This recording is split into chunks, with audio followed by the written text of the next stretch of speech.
Channel की conclave में था तो वहां ये कहकर आया कि 17 लाख मुसलमान इजराइल में रहते हैं और वो अपने देश के साथ खड़े हैं, हमास के साथ नहीं खड़े। और हमारे यहां कुछ उस बिरादरी के लोग हमास के साथ खड़े हैं। तो कमाल की बात, आश्चर्य है ना।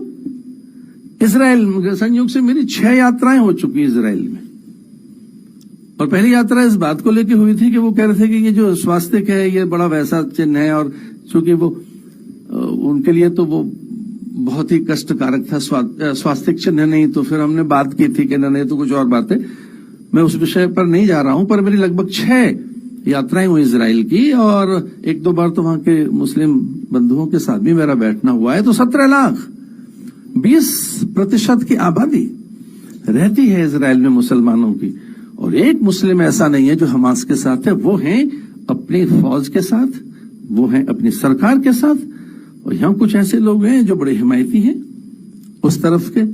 आपने बात कही, बड़ी चिंता की बात है, सच में चिंतनीय है। और जब कभी पूरी मानवता भटकेगी, लगभग 46-47 सभ्यता और संस्कृति आई, खुर्द-बुर्द हो गई, कहीं कुछ दिखाई नहीं देता है। भारत है, चूंकि भारत सनातन है, भारत है, भारत एक विचार है, वो भूखंड नहीं है।